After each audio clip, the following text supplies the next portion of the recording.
কুমিল্লায় পূজা মণ্ডপে ধর্ম অবমাননায় অভিযুক্ত ইকবাল শহরেরই বাসিন্দা। সিসিটিভি ফুটেজে শনাক্ত। 7 দিন পার হলেও গ্রেফতার করা যায়নি।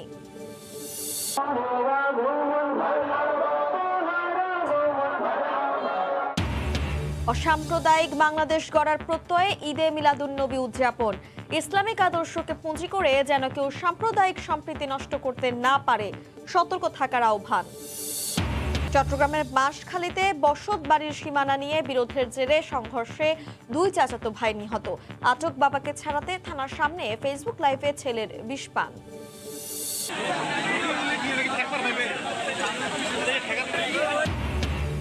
লালমনিরহাটে তিস্তা ব্যারেজ পয়েন্টে বিপদ সীমার 65 সেন্টিমিটার উপরে নদীর পানি। 8 ইউনিয়নের হাজার হাজার ঘরবাড়ি প্লাবিত। রেড অ্যালার্ট জারি।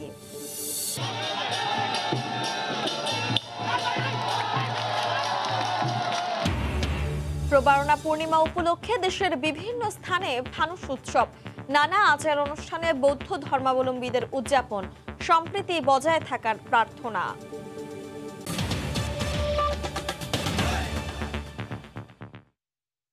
দেখছিলেন শিরোনাম। প্রবাসের সময়ের সঙ্গে আছে আমি তানজিলা খান মেম। কুমিল্লায় পূজা মণ্ডপে ধর্ম অবমাননায় অভিযুক্ত ব্যক্তি সিসিটিভি ফুটেজে শনাক্ত হয়েছে। তার নাম ইকবাল হোসেন, শহরের সুজানগর এলাকার বাসিন্দা। তবে নাম পরিচয় জানা গেলেও পুলিশ তাকে গ্রেফতার করতে পারেননি। পুলিশ বলছে ওই ব্যক্তিকে গ্রেফতার করতে পারলে বেরিয়ে আসবে মূল ঘটনা। এরই মধ্যে ঘটনার সঙ্গে সরাসরি জড়িত আরও 2 জনকে গ্রেফতার করা হয়েছে। বাহার রাহানকে সঙ্গে নিয়ে আফজাল হোসেনের রিপোর্ট। রাত 2:10 দারোগাবাড়ির মসজিদ থেকে কিছু একটা হাতে নিয়ে বের হচ্ছেন এক যুবক। তার গতিবিধি সন্দেহজনক। এর 1 ঘন্টা 2 মিনিট পর আরেকটা সিসিটিভি ফুটেজে দেখা যায় কুমিল্লার নানোয়া দিঘি অস্থায়ী মণ্ডপের উত্তর পূর্ব দিকের রাস্তায় ঘোরাফেরা করছেন ওই ব্যক্তিটি। তার কাঁধে ছিল হনুমানের হাতে থাকা গদা। পুলিশ পূজা মণ্ডপ সংশ্লিষ্টরা বলছেন রাত 2:30 থেকে ভোর 6:30টার মধ্যেই সাম্প্রদায়িক উস্কানিমূলক ঘটনাটি ঘটে। ফুটেজে থাকা ওই ব্যক্তির পরিচয় এরই মধ্যে শনাক্ত করা হয়েছে। তাকে ধরতে চলছে সর্বোচ্চ চেষ্টা। পুলিশ বলছে তাকে গ্রেফতার করা গেলেই বেরিয়ে আসবে সাম্প্রদায়িক উস্কানির মূল ঘটনা। তবে সরাসরি জড়িত আরও 2 জন গ্রেফতার হয়েছেন। এলাকাবাসী বলছে শুধু 3 জনই নয়, এই ঘটনার সঙ্গে প্রভাবশালী কেউ জড়িত। এটা আপনার এরকম হইতে পারে যে কাউকে দিয়ে, যাকে দিয়ে করানো হয়েছে বা যেই এনেছে তাকে হয়তো তাকে দিয়ে করানো হয়েছে, তাকে হয়তো টাকা লোভ দেখিয়েছে, সে হয়তো না বুঝে কাজটা করেছে। তারা কোনো না কোনো ক্ষমতাবান ব্যক্তি অথবা কোনো না কোনো ক্ষমতাবান গোষ্ঠী কর্তৃক আদিষ্ট হয়ে তারা কাজটি করেছে। অস্থায়ী পূজা মণ্ডপটির পশ্চিম পাশেই দারোগাবাড়ি মসজিদের অবস্থান। যদিও মাজার ও মসজিদ সংশ্লিষ্টরা বলছেন এখান থেকে এমন ঘটনা ঘটার কোনো সুযোগ নেই। যেই ধরনের কোরআন শরীফ পূজা মণ্ডপে আমরা দেখতে পেয়েছি, এই ধরনের কোনো কোরআন শরীফ আমাদের মাজার বা মসজিদে নেই। কুমিল্লার এই ঘটনায় এখন পর্যন্ত 46 জনকে আটক করা হয়েছে। মামলা হয়েছে 9টি। আফজাল হোসেন, সময় সংবাদ। রংপুরের পীরগঞ্জের মাঝিপাড়ায় রোদ বৃষ্টিতে টানা 4 দিন কাটানোর পর বুধবার ক্ষতিগ্রস্ত পরিবারগুলোর বিধ্বস্ত পোড়া ঘরবাড়ি মেরামত শুরু করেছে প্রশাসন। এতে কিছুটা স্বস্তি ফিরেছে ভুক্তভোগীদের জীবনে। দেওয়া হয়েছে খাদ্য সহায়তাও। এদিকে জেলেপল্লীতে আগুন ও হামলার ঘটনায় আল আমিন ও উজ্জ্বল হাসান নামে 2 জন আদালতে স্বীকারোক্তিমূলক জবানবন্দি দিয়েছেন। তারিকুল ইসলামের ক্যামেরায় রতন সরকারের রিপোর্ট। রোববার রাতে ধর্মান্ধতার আগুনে পোড়া মাঝিপাড়ার ঘরে ঘরে এখনো পড়ে আছে পোড়া ধান চাল, কাপড়, বই পুস্তক। লঙ্গরখানার মতো খাদ্যের জন্য অপেক্ষায় উদম গায়ে ঘুরছে শিশুরা। তোমাদের কাপড় চোপড়, বই, জামা পোড়া গেছে, বই, খাতা, ব্যাগ সবই পোড়া গেছে। এখন যত্ন খাবো ডাল, সবজি এই সমস্ত খাওয়ার জন্য। উপজেলা প্রশাসনের দেয়া খাবারে 3-4 দিন কাটিয়ে দিতে পারলেও হামলাকারীদের লুণ্ঠনের হাত থেকে বেঁচে যাওয়া 2-4টি গরু ছাগলের খাদ্য নিয়ে বেশি দুশ্চিন্তা ক্ষতিগ্রস্তদের। আমার ঘরে গরু ছিল 3টা, যেটা ভালো সেটা বড় গরু, সেটাই আমার নিয়ে গেছে। একটার গরুর খাদ্য দিয়ে 3টা করে গরু দেওয়া নাকতেছে। আমি এখন বর্তমানে নিঃস্ব, আমার বলতে কিছু নাই। তবে জেলা প্রশাসক জানালেন ক্ষতিগ্রস্তদের বাড়িঘর মেরামত করে দেওয়া হবে, অব্যাহত থাকবে খাদ্য সহায়তাও। এদিকে কেন্দ্রীয় ছাত্রলীগের একটি প্রতিনিধি দল ঘটনাস্থল পরিদর্শনে গিয়ে বিভিন্ন সহায়তা তুলে দিয়েছে। আর্থিক সহায়তা এবং শিশু খাদ্য, এবং এখানে যেহেতু অনেক গবাদি পশু আছে সেই পশু খাদ্য দিবেন। যেখানে যারা আমাদের হিন্দু ভাই বোনেরা ক্ষতিগ্রস্ত হয়েছে সেই উদ্দেশ্যে তাদেরকে পাশে দাঁড়ানোর জন্য আমরা সামান্য সহযোগিতা নিয়ে এসেছি। রংপুরে ক্ষতিগ্রস্ত পরিবারের মাঝে অনুদান বিতরণ অনুষ্ঠান শেষে সাংবাদিকদের সাথে মতবিনিময় করেন ধর্ম প্রতিমন্ত্রী। দেশের ভিতরে অরাজকতা সৃষ্টি করে একটা ঘোলা পানিতে মাছ শিকার করার জন্য তারা প্রাণপণ চেষ্টা চালিয়ে যাচ্ছে। এই চেষ্টা শুধু আগামী নির্বাচনকে ব্যাহত করার জন্য। ফেসবুকে এক কিশোরের স্ট্যাটাস দেওয়াকে কেন্দ্র করে গত রোববার রাতভর এই গ্রামে তাণ্ডব চালায় দুর্বৃত্তরা। রতন সরকার, সময় সংবাদ, রংপুর। আওয়ামী লীগের সাধারণ সম্পাদক ওবায়দুল কাদের বলেছেন, রাজনৈতিক স্বার্থ হাসিলের জন্য ধর্মকে ব্যবহার করে পরিকল্পিতভাবে জাতিকে বিভাজন করতে চায় বিএনপি, জামায়াত ও তাদের দোসররা। বুধবার সকালে তার সরকারি বাসভবনে এক ব্রিফিংয়ে তিনি একথা বলেন। যারা নিজেরা এদেশের স্বাধীনতা মেনে নিতে পারেনি, মেনে নিতে পারে না উন্নয়ন ও সমৃদ্ধি, তারাই জাতিকে বিভাজন করে দুর্বল করতে চায়, দেশের ইমেজ নষ্ট করতে চায়। আর এই বিভাজন রেখা তৈরি করতে চায় বিএনপি ও তার দোসররা। বিএনপি নেতারা মিথ্যাচারকে শিল্পের রূপ দিয়েছে। সাম্প্রদায়িক হামলায় নাকি সরকার জড়িত। আসলে ভিডিও ফুটেজে থলের বেড়াল বেরিয়ে আসছে দেখে তারা একচোখা দৈত্যের আচরণ শুরু করেছে। সব শ্রেণী পেশার মানুষের অংশগ্রহণে চট্টগ্রামে হয়েছে দেশের সবচেয়ে বড় জশ্নে জুলুস বা বিশ্বনবীর জন্মবার্ষিকীর আনন্দ র্যালি। ঈদে মিলাদুন্নবীর দিনে মুসলিম মিল্লাতের মুক্তির দিশারি হযরত মুহাম্মদ সাল্লাল্লাহু আলাইহি ওয়াসাল্লামের জীবনাদর্শ স্মরণে জশ্নে জুলুস ঢল নামে লাখো নবী প্রেমিকের। ধর্মের নামে ভেদাভেদ ভুলে অসাম্প্রদায়িক বাংলাদেশ বিনির্মাণে মহানবীর মানবতাবাদী আদর্শ ছড়িয়ে দেওয়ার আহ্বান জানান ইসলামী চিন্তাবিদরা। আশরাফুল আলম মামুনের ক্যামেরায় শফিকুল আলমের রিপোর্ট। হাতে কালেমা খচিত ব্যানার ও পতাকা, মুখে রাসূলের শানে দরুদ ও সালাম। বুধবার সকালে লাখো নবীভক্তের স্লোগানে মুখর পুরো বন্দরনগরী চট্টগ্রাম। এর আগে আওলাদে রসুল সৈয়দ মোহাম্মদ সাবির শাহকে বহনকারী কাছে ঘেরা গাড়িটি যখন মুরাদপুর খানকা শরীফ থেকে বের হয়, তখন লাখো নবীপ্রেমী মানুষের ঢল নামে নগর জুড়ে। বিশ্ব মানবতার মুক্তির দিশারেই মহানবীর আগমন ও ওফাতের দিনটিকে স্মরণে এবার চট্টগ্রামে অনুষ্ঠিত হয়েছে জশ্নে জুলুস। 4 কিলোমিটার দীর্ঘ এই শোভাযাত্রায় ছিল বর্ণাঢ্য মোটর র্যালি। মুসলিম উম্মার শান্তি কামনার পাশাপাশি মহানবীর আদর্শে উজ্জীবিত হয়ে জীবন গড়ার প্রত্যয় ব্যক্ত করেন মুসল্লিরা। পবিত্র জশ্নে জুলুস ঈদে মিলাদুন্নবী আমাদের জন্য, বিশ্বের জন্য একটা নিয়ামত স্বরূপ। ওনার দোয়ার উসিলে যাতে আমরা শান্তির সুন্দর সমাজ গড়তে পারি। এ সময় সাম্প্রদায়িক সম্প্রীতি ইসলামের বড় দৃষ্টান্ত উল্লেখ করে শান্তির দেশ গড়ার কথা বলেন আয়োজক ও ইসলামী চিন্তাবিদরা। সব ধর্মের মানুষগুলো আমরা মানুষ হিসাবে একত্রে বসবাস করব। আমাদের মধ্যে একটা আন্ডারস্ট্যান্ডিং থাকবে। যার যার মন্দিরে তার ধর্ম পালন হবে, মসজিদে পালন হবে। আল্লাহর কোরআনে আছে, রাসূল পাক সাল্লাল্লাহু আলাইহি ওয়াসাল্লাম বলেছিলেন সংখ্যালঘুদের সাহায্য সহযোগিতা করার জন্য। মহানবীর প্রতি ভালোবাসায় 1974 সাল থেকে চট্টগ্রামে জশ্নে জুলুস পালন করছে আঞ্জুমানে রহমানিয়া আহমদিয়া সুন্নিয়া ট্রাস্ট। রাসূল সাল্লাল্লাহু আলাইহি ওয়াসাল্লাম বলেছেন, যারা মানুষকে সাম্প্রদায়িকতার দিকে ডাকে এবং সাম্প্রদায়িকতার জন্য সংগ্রাম ও যুদ্ধ ঘোষণা করে, তারা আমার দলভুক্ত নয়।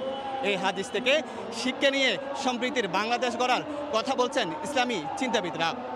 শফিকুল আলম, সময় সংবাদ, চট্টগ্রাম। এদিকে রাজধানীতে উদযাপন হলো ঈদ মিলাদুন্নবী। ইসলামিক আদর্শকে পুঁজি করে যাতে কোনো গোষ্ঠী সাম্প্রদায়িক সম্প্রীতি নষ্ট করতে না পারে সে বিষয়ে সবাইকে সতর্ক থাকার আহ্বান জানান বিশিষ্টজনরা। তারা বলেন, ইসলামের মর্মবাণী থেকে দূরে সরে গিয়ে সাম্প্রদায়িক হামলা চালাচ্ছে ধর্মান্ধ গোষ্ঠী। বুধবার সকালে জাতীয় প্রেস ক্লাবের সামনে থেকে শুরু হয় জশ্নে জুলুস। ঈদ মিলাদুন্নবীর মূল এ আয়োজন থেকে শান্তির বাণী ছড়িয়ে দিতে চেয়েছেন অংশগ্রহণকারীরা। শোভাযাত্রাটি রাজধানীর জিঞ্জিরায় গিয়ে শেষ হয়। ঈদ মানে আনন্দের দিন, তো আজ যেহেতু আমার নবীজির শুভ জন্মদিন, সেহেতু আমরা সবাই খুশি। আমরা চাই বিশ্ববাসী শান্তিতে সবাই থাকুক। যারা শান্তি বিঘ্নিত করার জন্য সাম্প্রদায়িক যেটা সেই উস্কানি দিচ্ছে, তীব্র নিন্দা জানাই। রমনা এলাকায় বের হয় জশ্নে জুলুসের আরেকটি শোভাযাত্রা। মহানবীর জন্মের দিনটিকে স্মরণ করে মুসল্লিরা বের করেন এই শোভাযাত্রা। ইসলামিক আদর্শকে পুঁজি করে যাতে কোনো ধর্মান্ধ গোষ্ঠীর উস্কানিতে দেশের সাম্প্রদায়িক সম্প্রীতি নষ্ট না হয় সে বিষয়ে মুসলিমদের সতর্ক থাকারও আহ্বান জানান তারা। অন্য ধর্মের উপাসনালয়ে যারা হামলা করে তারা কখনো মুসলমান হওয়ার দাবি করতে পারে না। দাড়ি টুপি নামাজ পড়লে মুসলমান হয় না। যাদের কলবে হুব্বে রসুল নাই এরা কখনো ইসলামের জন্য শান্তি বই আনতে পারে না। একই আয়োজনে অংশ নিয়ে তথ্য ও সম্প্রচার মন্ত্রী বলেন, যারা ইসলামের মর্মবাণী ধারণ করে তারা কখনোই অন্য ধর্মের উপর আক্রমণ করে না। ইসলামের এই মূল মর্মবাণী যারা ধারণ করে তারা কখনো ইসলামের নামে অন্য কারো উপর আক্রমণ করে না। রাসূল সাল্লাল্লাহু আলাইহি ওয়াসাল্লাম অন্য কারো উপর আক্রমণ করার শিক্ষা দেয় নাই, ইসলাম সেই শিক্ষা দেয় নাই। মহানগর নাট্য মঞ্চ থেকেও জশ্নে জুলুসের আরেকটি শোভাযাত্রা গুলিস্তান মোড়ে গিয়ে শেষ হয়। এমআর আমিন, সময় সংবাদ, ঢাকা। চট্টগ্রামে বসতবাড়ির সীমানা নিয়ে বিরোধের জেরে দুই পরিবারের সংঘর্ষে দুই চাচাতো ভাই নিহত হয়েছেন। আহত হয়েছেন আরও 3 জন। এই ঘটনায় দুজনকে আটক করা হয়। আটক বাবাকে নির্দোষ দাবি করে থানার সামনে ফেসবুক লাইভে এসে বিষ পানে আত্মহত্যার চেষ্টা করেন ছেলে। বাঁশখালীর মনসুরাবাদ এলাকায় বুধবার বিকালে বাড়ির সীমানায় পানি নিষ্কাশনের পাইপ বসানো নিয়ে সংঘর্ষের সূত্রপাত হয় দুই পরিবারের মাঝে। বিরোধের জেরে ধারালো দা নিয়ে সংঘর্ষে জড়ান চাচাতো ভাইয়েরা। দুই বাড়ির প্রতিবেশীরা সংঘর্ষে জড়িয়ে পড়ে। এ সময় দায়ের কোপে নিহত হন আব্দুল খালেক। গুরুতর আহত হন চাচাতো ভাই সুলতান মাহমুদ টিপু। স্থানীয়রা উদ্ধার করে চট্টগ্রাম হাসপাতালে নিলে কর্তব্যরত চিকিৎসক তাকে মৃত ঘোষণা করেন। চাচার যখন বাপকে যখন ওইখানে মারতেছে দেখছে, তারপর টিপু আসছে। টিপু আসার পরে টিপুরও মানে কি ওরা গাড়ির থেকে নামার সাথে সাথে ওদেরকে ওরা দুইটা কম মারছে, একটা মাথায় মারছে আর একটা হচ্ছে এখানে যেটা মারছে এটা হচ্ছে মানে বক্ষপিঞ্জ থেকে এখানে যেটা আছে ওই হৃৎপিণ্ড আছে এটা বাইরে হয়ে গেছে পুরো। তো মঞ্জুর বলতেছে হ্যাঁ চালাতে পারছ, কিন্তু সে তো না বাড়িতে। তার বউ এসে বলতেছে হয়তো এখানে পাইপ চালাতে পারবি না। তার ছোটো ভাই এসে বলতেছে যখন ঝগড়া বেজে গেল তারপর এখানে কথা কাটাকাটি হয়েছে আর কি। তো আমার আঙ্কেল তারা এই বাজার চলে আসলো, তারপর কিন্তু তারা কিন্তু বাড়িতে ঘটনা করার জন্য চাইছিল, কিন্তু ঘটনা এখনো হয় নাই। এই ঘটনায় পুলিশ অভিযান চালিয়ে জড়িত থাকার অভিযোগে দুজন প্রতিবেশীকে আটক করে। তবে আটককৃত সিদ্দিককে নির্দোষ দাবি করে থানার সামনে ফেসবুকে লাইভ দিয়ে বিষপানে আত্মহত্যার চেষ্টা করে ছেলে রাসেল ইকবাল। মুমূর্ষু অবস্থায় হাসপাতালে চিকিৎসাধীন তিনি। চট্টগ্রাম দক্ষিণ জেলা ছাত্রলীগের সহ সম্পাদক রাসেল। আমরা যাতে আইনের আশ্রয় হই এবং সঠিকভাবে কি পাই, বিচারটা পাই। ঘটনার সুষ্ঠু বিচার চেয়েছেন নিহতদের স্বজনরা। সময় সংবাদ, চট্টগ্রাম। 22 বছরের জোটসঙ্গী জামায়াতকে বোঝা মনে করলেও বাদ দেওয়ার ব্যাপারে সিদ্ধান্তহীনতায় ভুগছে বিএনপি। দলটির অন্যতম ভাইস চেয়ারম্যান মেজর অবসরপ্রাপ্ত হাফিজ উদ্দিন আহমেদ বলছেন, জামায়াতকে আওয়ামী লীগ দলে টানবে না এমন নিশ্চয়তা পেলেই তারা সিদ্ধান্ত নেবেন। বিষয়টিকে হাস্যকর আখ্যা দিয়ে আওয়ামী লীগের সাফ জবাব, স্বাধীনতার চেতনার প্রশ্নে আপোষের কোনো সুযোগই নেই। রাশেদ লিমনের রিপোর্ট। মহান মুক্তিযুদ্ধের বিরোধিতা করে নিষিদ্ধ হলেও ক্ষমতার পালাবদলে জামায়াতে ইসলাম সুযোগ পায় রাজনীতির। আর 2001 সালে 4 দলীয় জোটে অংশ নিয়ে বিএনপির সঙ্গে ক্ষমতার ভাগ পায় যুদ্ধাপরাধের জন্য দায়ী দলটি। 2008 সালে নির্বাচনের মাধ্যমে আওয়ামী লীগ ক্ষমতায় আসলে নিজেদের নির্বাচনী ইশতেহার বাস্তবায়নে শুরু করে যুদ্ধাপরাধের বিচার। আন্তর্জাতিক অপরাধ ট্রাইব্যুনালের রায়ে যুদ্ধাপরাধের দায়ী হয় জামায়াত। নির্বাচন কমিশনের খাতায় বাতিল হয় নিবন্ধন। সেই থেকে বিএনপির ঘাড়ে চেপেই রাজনীতির মাঠে দলটি। যুদ্ধাপরাধের দায়ে অভিযুক্ত দলটিকে নিয়ে পথ চলায় কম সমালোচনায় পড়তে হয়নি বিএনপিকে। তবে গেল কয়েক বছরে দলটি জামায়াতের ইস্যুতে কখনোই স্পষ্ট করে কিছু বলেনি।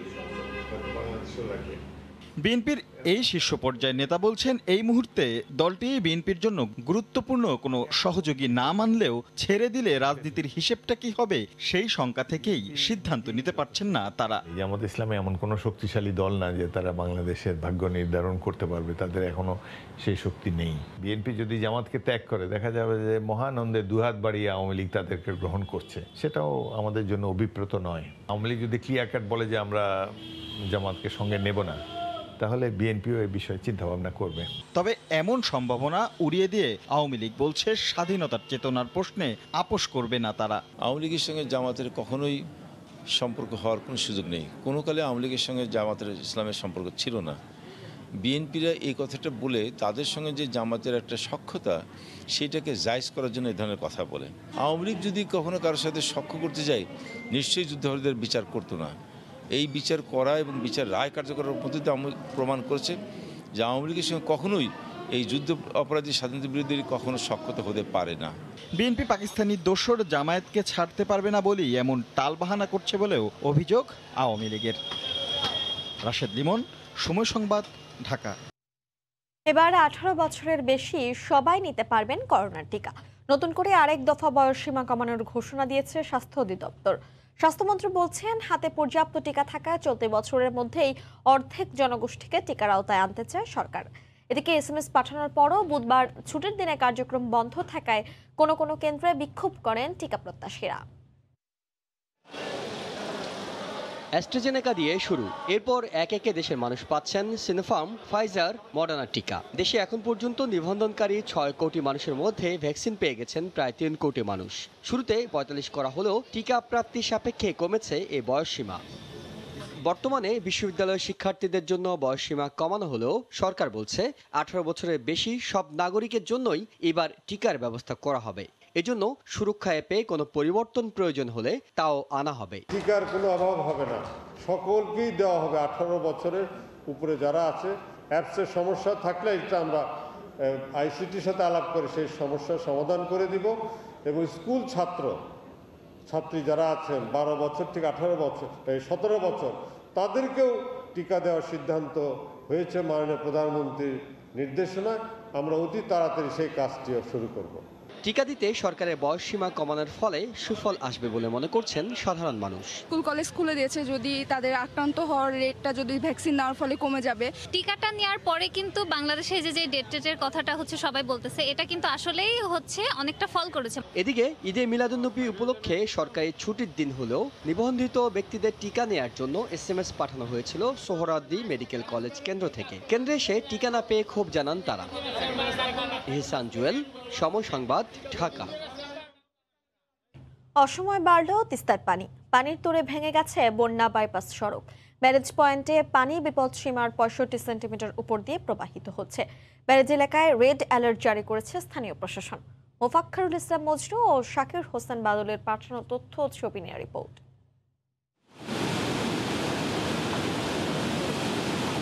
প্রবল গতিতে ছুটছে পানি। ভারত থেকে আসা পাহাড়ি ঢলে মঙ্গলবার রাত থেকে লালমনিরহাটে তিস্তা নদীর পানি বাড়া অব্যাহত রয়েছে। বুধবার সকাল 8টা থেকে লালমনিরহাটের হাতীবান্ধা উপজেলায় দোয়ানিতে তিস্তা ব্যারেজ পয়েন্টে নদীর পানি বিপদসীমার উপর দিয়ে প্রবাহিত হচ্ছে। পানির চাপে ভেঙে গেছে বন্যা বাইপাস সড়ক। এতে চর, দ্বীপচর ও তিস্তা পারে নদী তীরবর্তী নিম্নাঞ্চলগুলোতেই পানি ঢুকতে শুরু করেছে। তলিয়ে যাচ্ছে ফসলি জমি, রাস্তাঘাট।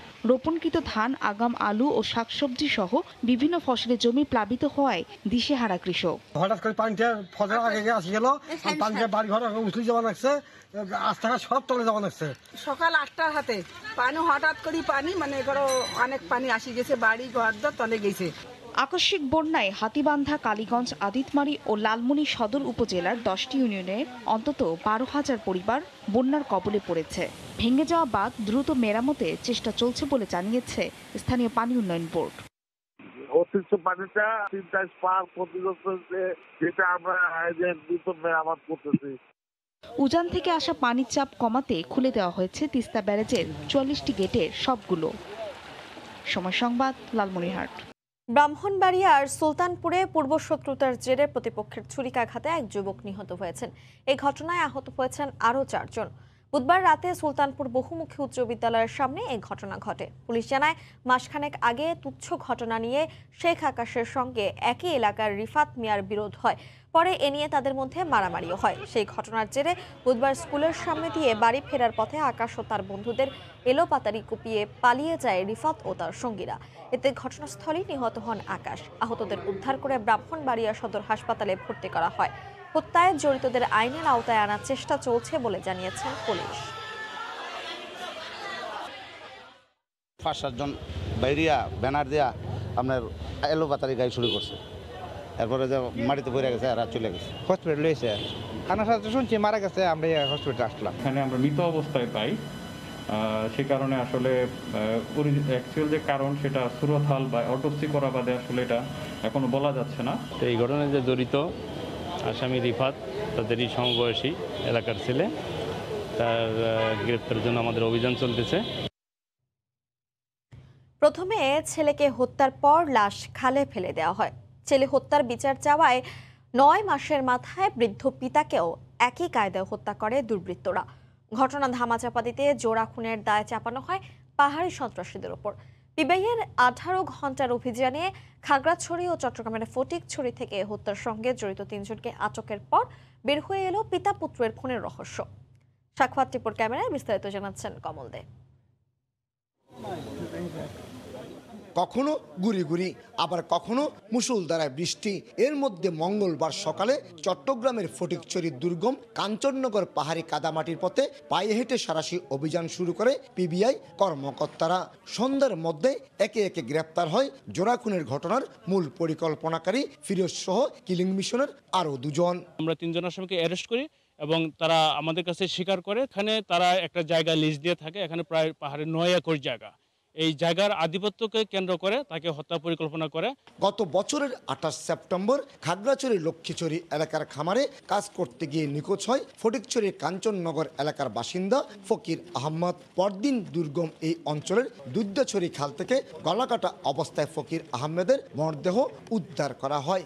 এই ঘটনায় তার বাবা এজাহার মিয়া বাদী হয়ে একটি মামলা দায়ের করেন। পাহাড়ি সন্ত্রাসীরাই ফকির আহমেদকে হত্যা করেছে গুজব ছড়িয়ে পড়ায় থানা পুলিশের তদন্তে তেমন কোনো অগ্রগতি হয়নি। কিন্তু বাদী এজাহার মিয়া তদন্তে গতি আনার চেষ্টা করলে চলতি বছরের 25 জুন একইভাবে তাকেও হত্যা করে দুষ্কৃতিকারীরা। একটি পারিবারিক বিরোধের জের ধরে প্রথমে হত্যা করা হয়েছিল ছেলেকে, আবার ছেলে হত্যাকাণ্ডে ধামাচাপা দিতে 9 মাসের ব্যবধানে হত্যা করা হয় বাবাকে। কিলিং এর মাস্টারমাইন্ড হচ্ছে আসামি ফিরোজ, আর কিলিং যে কাজটা করতে এখানে যে 2 জন আসামি অ্যারেস্ট হয়েছে মান্নান সক্রিয় ভূমিকা আছে এবং একলাসও তার পাশে ছিল। আটকের পরপরই 3 জনের মধ্যে 2 জন স্বীকার করে ফকির আহমদ খামার এলাকায় অন্যদের গরু চড়াতে না দেওয়ায় ফিরোজ তাকে হত্যার পরিকল্পনা করে। সেই অনুযায়ী ভাড়াটিয়া খুনিদের দিয়ে প্রথমে ফকির আহমদকে হত্যা করা হয়েছিল, কিন্তু পরবর্তীতে এই হত্যাকাণ্ডে ফেঁসে যাওয়ার ভয়ে তারা বৃদ্ধ এজাহার মিয়াকেও হত্যা করেছে। আমি নজরুল বাহিল, আমরা 3 জনকে ভাড়াদার দিছে, উনি দেশের থেকে মাস্তান নিয়ে আইনা ওরে মারছে। তোমরা ডিউটিতে যাও, আমরা 2-4-5 জনে কাজ করি আর একটু একটা বাতি সিঙ্গেল মারবো। কিলিং মিশনে অন্তত 8 জন ছিল বলে নিশ্চিত হয়েছে পিবিআই। পিবিআই এর শ্বাসরুদ্ধকর 18 ঘন্টার অভিযানের শেষ প্রান্তে 3 আসামিকে নিয়ে আসা হয়েছে দুর্গম দুধদাছড়ি খালে, যেখানে 2 জনকে হত্যার পর তারা লাশ ভাসিয়ে দিয়েছিল। মূলত অপরাধ প্রমাণের ক্ষেত্রে এটি একটি গুরুত্বপূর্ণ ভূমিকা পালন করছে বলে মনে করছেন পিবিআই কর্মকর্তারা। খাগড়াছড়ির দুর্গম লক্ষ্মীছড়ি থেকে কমল দে, সময় সংবাদ। বেপরোয়া বাসের চাপায় রাজধানীর কারওয়ান বাজারে প্রাণ গেল এক প্রবাসীর। স্কুটি চালক কাজী সাইয়াদুর হোসেন ফার্মগেট যাওয়ার পথে সড়কে গর্ত দেখে ব্রেক করতেই পড়ে যান। সে সময় বেপরোয়া বাস তাকে চাপা দিয়ে পালিয়ে যায়। বাসটি জব্দ করা গেলেও চালক ও হেলপার পালিয়ে গেছে। নাখালপাড়ার বাসিন্দা কাজী সাইয়াদুর হোসেন সরকারি ছুটির দিন হওয়ায় বাসা থেকে বেরিয়েছিলেন নিজের স্কুটি নিয়ে। কারওয়ান বাজার হয়ে ফার্মগেটের দিকে আসতেই ঘটে দুর্ঘটনা। বেপরোয়া বাসের চাপায় ঘটনাস্থলেই মারা যান সাইয়াদুর।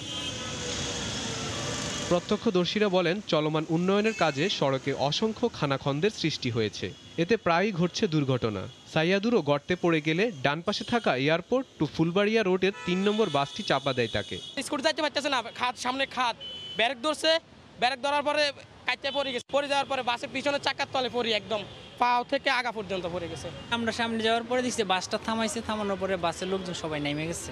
পুলিশ বলছে, স্থানীয়দের ফোন পেয়ে বাসটি আনন্দ সিনেমা হল অতিক্রম করার আগেই আটক করা হয়, কিন্তু চালক ও হেলপারকে ধরতে পারেননি তারা। উনি ব্রেক চাপলে উনি যে কাদার মাঝে পিছিয়ে পড়ে যায়, পড়ে গেলে ওই বাসের পিছনের চাকা ওনার বডির উপরে যায়। তো বাস দ্রুত টেনে আনন্দ সিনেমা হলের সামনে চলে গেলে আমরা আশেপাশের লোকজন খবর দিলে ট্রাফিক পুলিশ বাস আটক করে, হেলপার এবং ড্রাইভার পালায় যায়, আর এই বিষয়ে মামলা হচ্ছে। কাজী সাইয়াদুর একজন প্রবাসী বলে জানা গেছে। রাজধানীর একটি মার্কেট থেকে মোবাইল সারিয়ে বাসায় ফিরছিলেন তিনি। হাসিবুল হাসান, সময় সংবাদ, ঢাকা। আগামী নির্বাচনে ভরাডুবির আশঙ্কা থেকে বিএনপি সাম্প্রদায়িক বিষ বাষ্প ছড়াচ্ছে বলে মন্তব্য করেছেন আওয়ামী লীগ নেতারা। বুধবার সকালে কেরানীগঞ্জের ঘাটারচরে আওয়ামী লীগের স্থানীয় কার্যালয় উদ্বোধনী অনুষ্ঠানে একথা বলেন তারা। আগামী নির্বাচনকে সামনে রেখে আজকে সংখ্যালঘু সম্প্রদায়ের উপর তারা হামলে পড়েছে। আজকে বিভিন্ন মন্দিরে তারা আক্রমণ করছে পরিকল্পিতভাবে। আজকে বাংলাদেশের সংখ্যালঘু সম্প্রদায়ের আক্রমণ এবং একটা সম্প্রীতির বন্ধনকে নস্যাৎ করার জন্য অসাম্প্রদায়িক বাংলাদেশকে আজকে তারা সেই চেতনাকে বিনষ্ট করার জন্য আজকে এই সংখ্যালঘু হিন্দু সম্প্রদায়ের উপর, হিন্দু মন্দিরের উপর তারা আক্রমণ করা চালাচ্ছে। ৭১ এবং ৭৫-এর ঘাতকরাই আজকের এই সাম্প্রদায়িক উস্কানিদাতা ঐক্যবদ্ধভাবে এই ষড়যন্ত্রকারীদের আমরা প্রতিহত করব। লন্ডনে বসে সুযোগ খুঁজে যখনই কোনো ধর্মীয় কোনো সুরসুরি দিলে সবচেয়ে এই বাঙালিদের বেশি চেতান যায়। এই ধর্মীয় সুরসুরি দিয়ে যে সাম্প্রদায়িক দাঙ্গা যারা সৃষ্টি করে, সরকারের পক্ষে তো কঠিন সিদ্ধান্ত নেওয়া আছে। আপনারা স্থানীয়ভাবে যারা সংখ্যালঘু আছে তাদের নিরাপত্তা নিশ্চিত করবেন। পদ্মা সেতুর রেল সংযোগ নয়, বরং রাজধানীর শ্যামপুরের শিল্প কারখানার উপর কারো নিয়ন্ত্রণ না থাকাতেই এলাকা জুড়ে জলাবদ্ধতার সৃষ্টি হচ্ছে বলে জানিয়েছেন রেলমন্ত্রী। তবে মেয়র বলছেন, কারখানা মালিকদের পাশাপাশি রেল সংযোগ প্রকল্পের কারণেও বাড়ছে জলজট। সমস্যা সমাধানে আগামী সপ্তাহে সংশ্লিষ্ট সবাইকে নিয়ে বৈঠক হবে। রাজধানীর শ্যামপুর এলাকা, কারখানার বর্জ্য মিশ্রিত এই পানি এখন এলাকাবাসীর নিত্য সঙ্গী। জলাবদ্ধতার জন্য এখানে বৃষ্টি হতে হয় না। কোনো ইটিপি না থাকায় আশপাশের কারখানার পানি প্রতিনিয়তই কোনো ধরনের শোধন ছাড়াই মিশছে এখানকার মুক্ত জলাশয়ে। এরই মধ্যে এই এলাকায় শুরু হয়েছে রেলের কাজ। কমেছে মুক্ত জলাধার, তাই তো দুর্ভোগ এখন চরমে। রাস্তা হওয়ার পর তো কোনো খোলামলাই আসলে, ওই সময় কারখানাও কম ছিল, পানিও এত যায় না। এখন কারখানা বেশি হয়েছে, এখন পানি যায় রাস্তায় ওভারটেক করেও যায়। রেল এবং ট্রেনের এবং এলাকাবাসীর কোনো ক্ষতি না হয় সম্পূর্ণভাবে তাদের পানি বন্ধ করে দেওয়া হোক। এমন বাস্তবতায় রেলমন্ত্রী আর দক্ষিণের মেয়র মিলে যান এলাকা পরিদর্শনে। প্রকল্পের কারণে কিছু পানি প্রবাহ বন্ধ হওয়ার বিষয়টি প্রকল্প সংশ্লিষ্টদের কাছে তুলে ধরেন মেয়র। আপনাকে প্রকৌশলী সলিউশন বের করতে হবে। ন্যাচারাল ফ্লোকে রেখে আপনাকে প্রকৌশলী। যদিও পরে রেলমন্ত্রী জানান, রেল সংযোগের কারণে জলাবদ্ধতা হচ্ছে এমন তথ্যের প্রমাণ মেলেনি। আমরা দেখলাম যে আমাদের কাজের কারণে যে ধরনের অভিযুক্ত ছিল, এই অভিযুক্ত আসলে বস্তুনিষ্ঠ কিংবা বাস্তব ভিত্তিক নয়। এখানে মেইন হলো ইন্ডাস্ট্রিয়াল যে বর্জ্য, এই বর্জ্য তারা ওই এলাকার যে সাধারণ যে যারা বসবাস করে মানুষ, তাদের ওখানে তারা ছেড়ে দেয়। তবে মেয়র বলছেন ভিন্ন সুরে, আর কারখানা মালিকদেরও কঠোর বার্তা দিলেন তিনি। উনি বক্তব্যটা আমি শুনি নাই, সুতরাং ওই ব্যাপারে আমি বলবো না। তবে উনি আমাদেরকে আগামী সপ্তাহে সময় দিয়েছেন এবং এই বিষয়টা সামগ্রিক টেকসই দীর্ঘমেয়াদী সমাধানের আশ্বাস দিয়েছেন। তারা ছাড়ছে, বর্জ্য ছাড়ছে, সেটা যেন তারা না পারে, এটা আমরা পরিবেশ মন্ত্রণালয় এবং অধিদপ্তরের কাছে আমরা তুলে ধরব, যাতে করে তারা বাধ্য করে সেই সকল কারখানাকে যেন তারা নিজস্ব জায়গায় নিজস্ব অর্থায়নে তারা যেন এফ্লুয়েন্ট ট্রিটমেন্ট প্ল্যান্ট ইটিপি নির্মাণ করে। শিগগিরই একটি সমন্বয় সভা করে সমাধানের পথ বের করার আশ্বাস দেন উভয় পক্ষ। রাশেদ লিমন, সময় সংবাদ, ঢাকা। প্রবারণা পূর্ণিমা উদযাপনের খবর। সত্য ও সুন্দরকে বরণ করতে বৌদ্ধ সম্প্রদায়ের অন্যতম ধর্মীয় উৎসব শুভ প্রবারণা পূর্ণিমা উপলক্ষে বুধবার সন্ধ্যায় রাজধানীর মেরুলবাড্ডায় আন্তর্জাতিক বৌদ্ধ বিহারে ওড়ানো হয় ফানুস। এ সময় সাম্প্রদায়িকতা ও হানাহানি মুক্ত সুন্দর সমাজের প্রার্থনা করা হয়।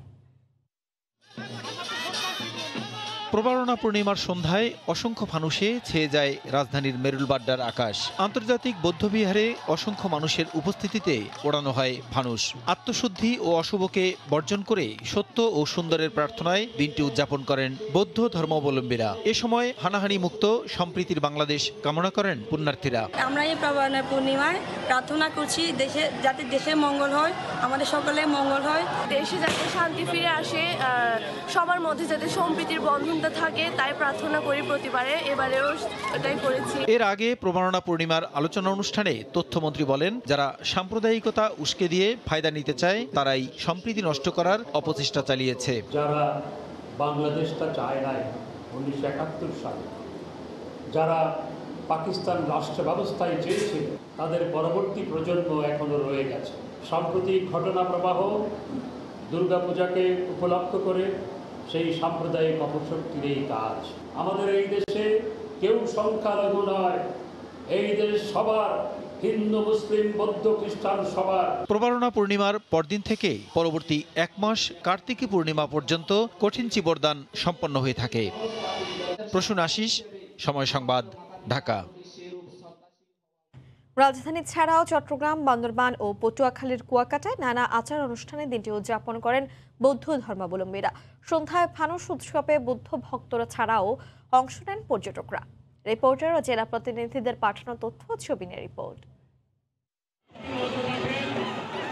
বুধবার সন্ধ্যায় চট্টগ্রাম নগরীর বৌদ্ধ মন্দির প্রাঙ্গণ থেকে নানা রঙের ফানুস উড়ানো হয়। সম্প্রীতির বার্তা নিয়ে বিভিন্ন বৌদ্ধ সংগঠন উৎসবে অংশ নেয়। এ সময় লোকে লোকারণ্য হয়ে ওঠে বৌদ্ধ মন্দির এলাকা। পৃথিবী দুর্যোগ ও হানাহানি মুক্ত হোক, এই প্রত্যাশা ছিল সবার কণ্ঠে। সবাই মিলে একটা আনন্দ, অন্যরকম একটা আনন্দ করছি।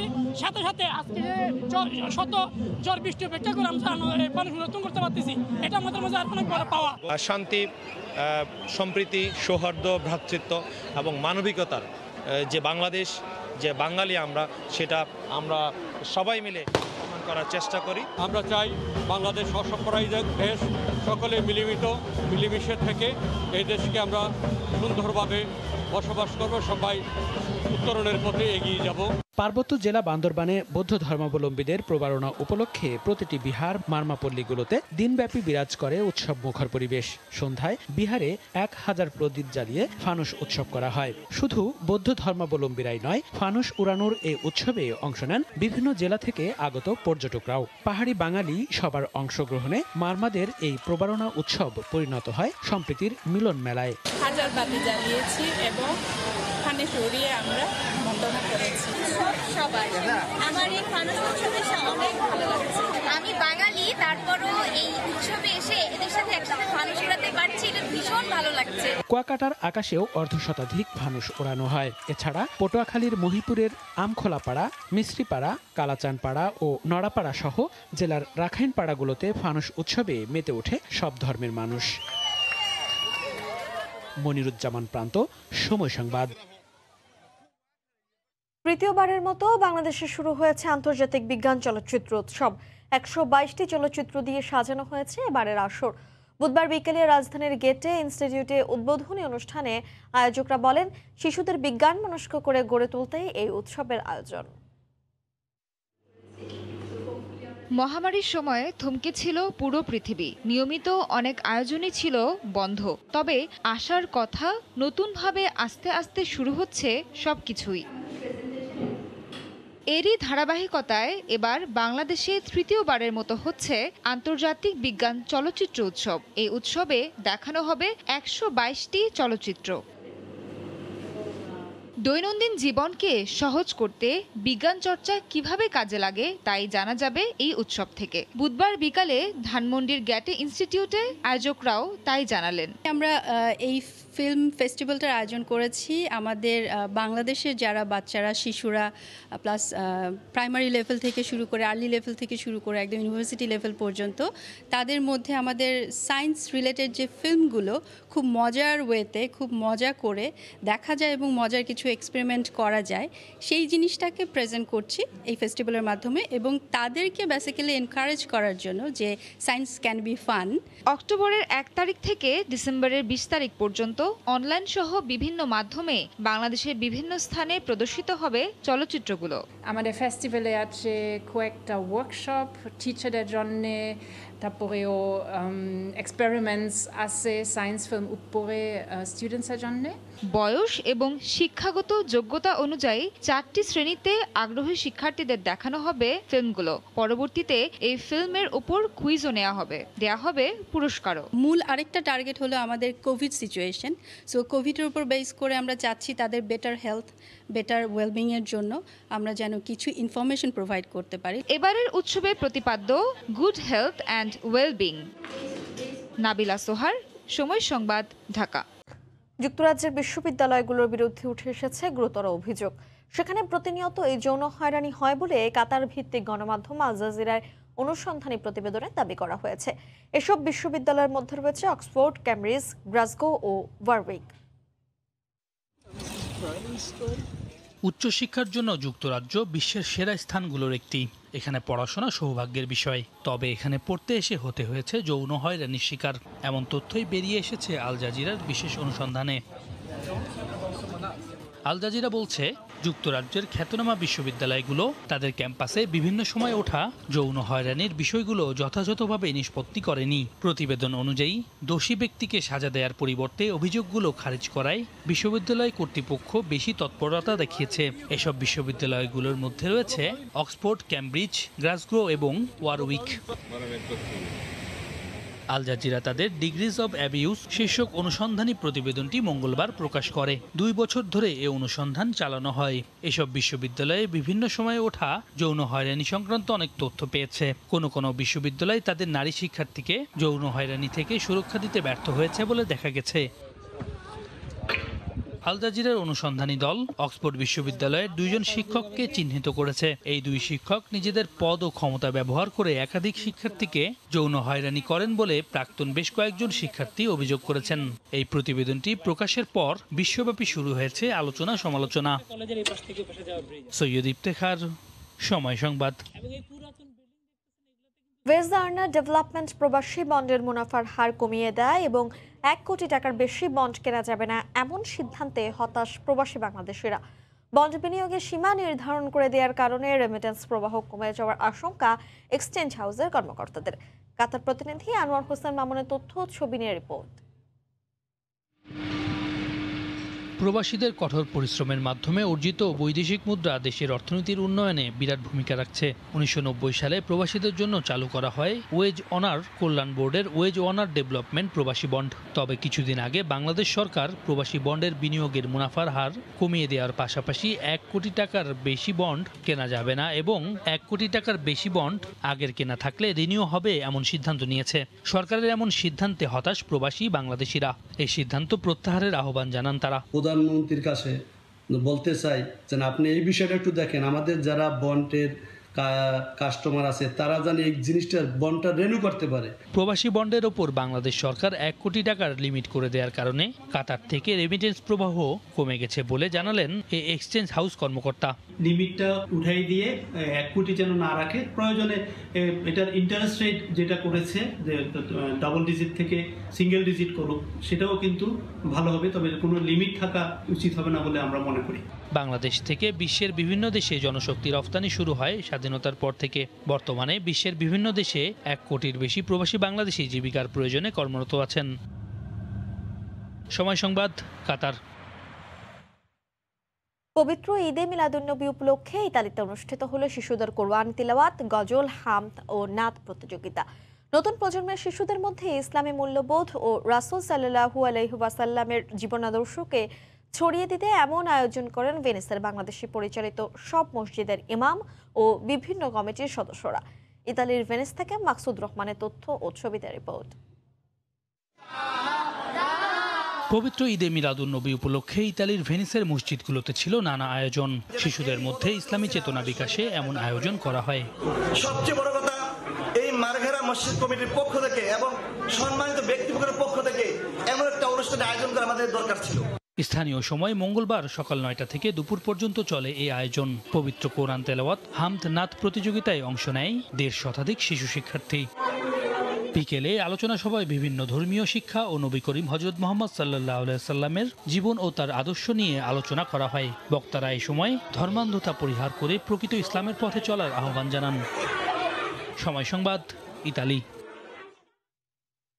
দেশের বিভিন্ন জেলায় সাম্প্রদায়িক হামলায় জড়িতদের দৃষ্টান্তমূলক শাস্তির দাবিতে পর্তুগালে মানববন্ধন করেছে বাংলাদেশের হিন্দু কমিউনিটি। বুধবার রাজধানী লিসবনের প্রাসা কমার্সিওতে এই কর্মসূচির আয়োজন করে সংগঠনটি।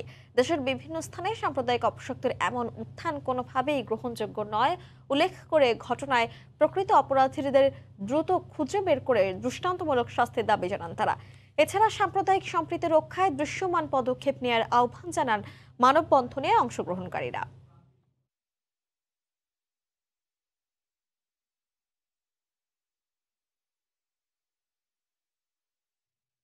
বাহরাইনে বাংলাদেশ দূতাবাসের উদ্যোগে জাতির পিতা বঙ্গবন্ধু শেখ মুজিবুর রহমানের ছোট ছেলে শেখ রাসেলের জন্মদিন উদযাপন করা হয়েছে।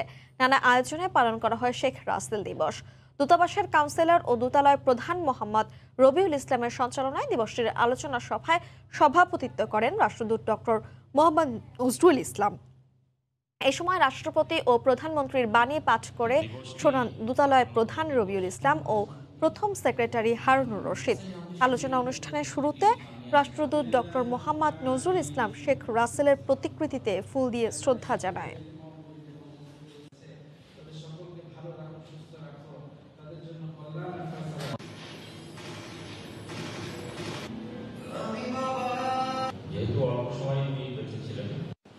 এই জন্য শিশু রাসেল পিতার সান্নিধ্য।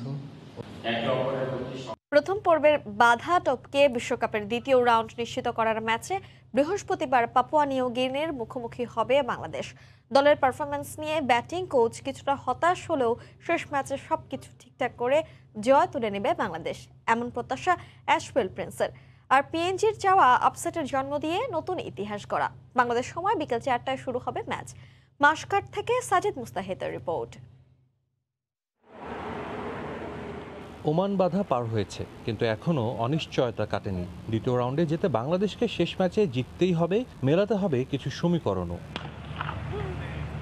প্রথম ম্যাচের মতো ওমানের বিপক্ষে দলের ব্যাটিংটাও হয়ে আছে চিন্তার কারণ। পাওয়ার প্লে সুবিধা কাজে লাগাতে না পারা আর শেষ দিকে উইকেট হারানো। টিম ম্যানেজমেন্টকে ভাবতে হচ্ছে সব নিয়ে। টানা 3 ম্যাচ হারের পর যে চাপ ছিল দলে তা অনেকটাই কেটে গেছে। দলের চাওয়া এই মোমেন্টাম ধরে রেখে সুপার 12-এর পথটা মসৃণ করা। 3 দিনে 2 ম্যাচ খেলার পর টিম টাইগার্স বিশ্রামে। পিএনজির বিপক্ষে রণপরিকল্পনা হোটেলে বসেই সাজিয়েছে টিম ম্যানেজমেন্ট। অপেশাদারিত্বের নতুন দৃষ্টান্ত স্থাপন করে 2 ঘন্টা পর প্রেস কনফারেন্সে দলের ব্যাটিং কোচ। প্রথম 2 ম্যাচে আমাদের প্রতিপক্ষ সহযোগী সদস্য হলেও তারা খুব ভালো ক্রিকেট খেলেছে। উইকেটে কোনো সমস্যা নেই, কিন্তু এখানে পাওয়ার প্লেতে সব দলেরই বোলাররা ভালো বল করেছে। দলের পারফরমেন্স নিয়ে সবাই কিছুটা হতাশ, তবে শেষ ম্যাচে আমরা জিততে চাই, সেভাবে গেম প্ল্যান করে দল মাঠে নামবে। ব্যাটারদের নিয়ে দুশ্চিন্তার শেষ নেই, কিন্তু ব্যতিক্রম স্পিনাররা। 2 ম্যাচে প্রতিপক্ষের 9 উইকেট নিয়েছেন মেহেদী সাকিবরা। ওমান ম্যাচে মোমেন্টাম নিজেদের দিকে ফেরাতে দারুণ কাজ করেছে শেখ মেহেদীর বোলিং। ভালো বোলিং বাড়িয়েছে আত্মবিশ্বাসও, তাই ব্যাটিং কোচের কণ্ঠেও বোলারদের স্তুতি। আমাদের স্পিনাররা বেশি ভালো করেছে, বিশেষ করে সাকিব মেহেদী দুর্দান্ত বোলিং করেছে। ওরা খুব স্কিলফুল খেলোয়াড়। কাগজে কলমে এখনো টিকে আছে পাপুয়া নিউগিনির দ্বিতীয় রাউন্ডে কোয়ালিফাই করার সুযোগ, কিন্তু সেটা আল আমেরাতের পাহাড় ডিঙানোর মতোই কঠিন। আপাতত সেসব নিয়ে ভাবছে না দেশটি। তারা চায় স্কটল্যান্ডের মতো আরেকটা আপসেটের জন্ম দিতে, যে জয় বদলে দিতে পারে দেশটির ক্রিকেট। অনুপ্রেরণার জন্য তারা ফিরে যাচ্ছে প্রায় 40 বছর আগে। 1982 আইসিসি ট্রফিতে বাংলাদেশকে হারিয়েই তো তৃতীয় হয়েছিল পিএনজি। বাংলাদেশ খুবই শক্তিশালী দল, তাদের সঙ্গে খেলতে পেরে আমরা সত্যি গর্বিত। 2 ম্যাচ হারলেও এখনো আমাদের সুযোগ আছে। এই ম্যাচটা জিতে আমরা ইতিহাস গড়তে চাই। সমীকরণ বলছে পিএনজির বিপক্ষে 3 রানের ব্যবধানে জিতলেও নিশ্চিত হবে বাংলাদেশের দ্বিতীয় রাউন্ড। অপেক্ষা করতে হবে না অপর ম্যাচের ফলাফলের জন্য। ছবির মতো সুন্দর মাস্কাটের এই আল আমেরাত স্টেডিয়াম। বাংলাদেশও চাইবে তাদের প্রথম পর্বটা সুন্দরভাবে শেষ করতে, আর সেটা কোনো সমীকরণের মারপ্যাচে না গিয়ে পাপুয়া নিউগিনিকে বড় ব্যবধানে হারিয়ে। আল আমেরাত স্টেডিয়াম থেকে সাজিদ মুস্তাহিদ, সময় সংবাদ, ওমান। এ পর্যায়ে শীর্ষ সংবাদগুলো জানিয়ে দিচ্ছি আরেকবার। কুমিল্লায় পূজা মণ্ডপে ধর্ম অবমাননায় অভিযুক্ত ইকবাল শহরেরই বাসিন্দা। সিসিটিভি ফুটেজে শনাক্ত। 7 দিন পার হলেও গ্রেফতার করা যায়নি।